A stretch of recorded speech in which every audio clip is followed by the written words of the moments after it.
The analogy that I'm going to use is that you are trying to be a detective.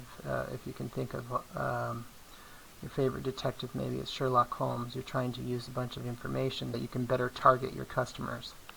And ultimately, the goal is so that you can be more efficient. And think about how this might play out in your project. If you know your customers better, how will that help you? And so I'll give you a few examples here and then kind of work back toward his lesson. So I'll start with an example of one of the projects that I've had in class where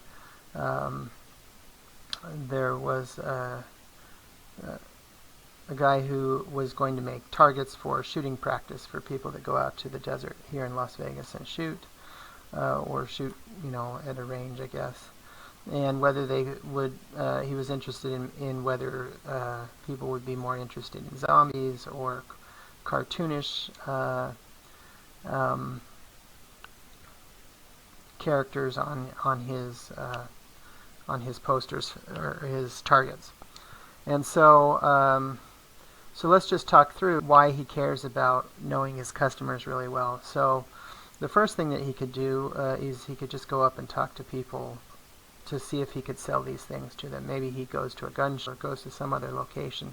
So the actions that he's looking at are the number of people that he approaches to sell. So that's how he can measure how much effort he's putting in, and that's what I'm going to ask you to do in your project. And then the results are how many people actually buy and how many sales that is, and then he can classify those sales according to the hypotheses that he has about customer segments, and then compare the results to see where does he get more bang for his buck, where does he get more sales per sale attempt. And that's the whole goal. Try to get more sales for the same amount of effort. So for the project, I'm going to ask you to try to get insights from the actions that you're taking. So in his report, he said, like I had frequent shooters and infrequent shooters. I didn't know who would be more interested, and so he found that frequent shooters are less interested than infrequent shooters, and he compared those ratios. Again, the number of those who bought versus how many he approached to sell. That ratio is really important, and we'll review that again. He also reported, zombies seem to sell better than cartoons. And he did interviews, and in one of his interviews he says, one of the people says, I rarely plan ahead and just use whatever targets, and that helped him to understand his customers better.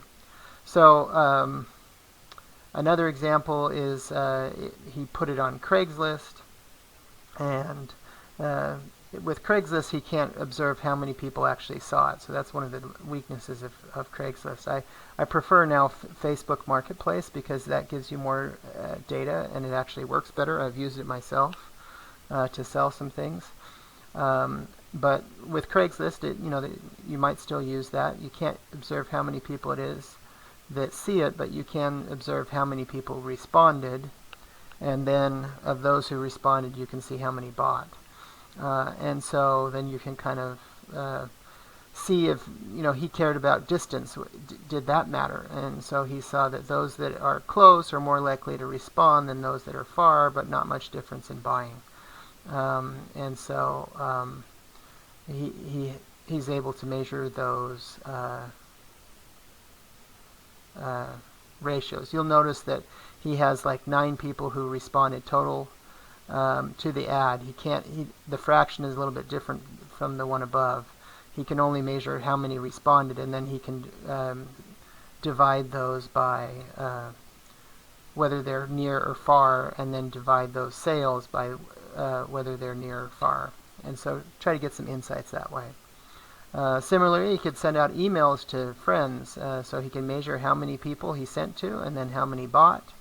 And if he's interested in whether income matters, he could divide his friends according to what he knows about them versus richer friends versus poorer friends to see who responds more.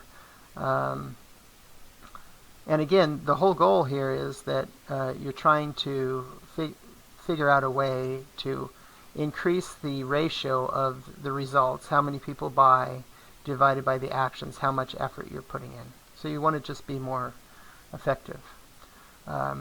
And so the analogy that I use, and maybe this is an old analogy that you might not be familiar with, it's called Where in the World is Carmen Sandiego? And basically the game is trying to teach geography. It gives a bunch of clues, and based on those clues you're able to find this person named Carmen Sandiego. You're able to guess about her location based on the geography clues. Well, the same thing is true here. You're trying to gather information and figure out who is most likely to buy so that your efforts are efficient and you can get more sales per unit of your effort. One way to do this is to draw out a customer archetype. So he talks about this in the videos. I used to do a full session on this where we go through the customer archetype. I no longer do that, but just know that really understanding your customer is something that's very important, and the better you understand your customers, the better you're going to be able to find them and sell to them, and you're going to just be more efficient. You're going to make more money per unit effort. This is one example that he gives of the typical archetype from one example from his class, understanding again what their income is, what do they spend their money on, their demographics, traits, motivation, behavior. All of this information, the better you can understand your typical customer. It's not that you're going to turn away people, but the typical customer, then you're going to be able to know, you're going to get inside their head and know what they want better. Sometimes you have multiple customer segments, and so each of them has a different value proposition, its own revenue stream, and one segment can't exist without the other. So the example that he gave from that he has used in his videos about the jersey rental for people that are just going to one game. So there are those that own the jerseys and those that rent the jerseys. The company has to provide value to both of those. They're both customers. And so they both have value propositions. The ones that own the jerseys make some money, so that's a way to make some money for them. The ones that are renting the jerseys, they are able to get a cheaper way of attending and showing their team spirit and so forth. And they have different revenue streams. And in that model, you can't make the business work without both of those customers. And so sometimes it's difficult to know who do you start with. Do you try to get a bunch of people signed up with jerseys, or you try to get a bunch of people that want to get jerseys? That can be really difficult. Where do you start? You may have something like that for your project, but many of you are working on very simple ideas, which is fine. But if you have multiple customer segments, you have to think about that.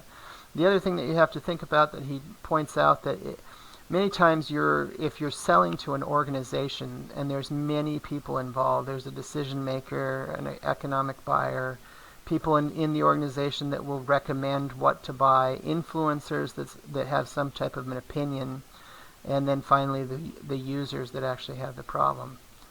If you're trying to sell to an organization, particularly a large organization, you have to think about all of these people. You have to provide value for all of them in order for it to work.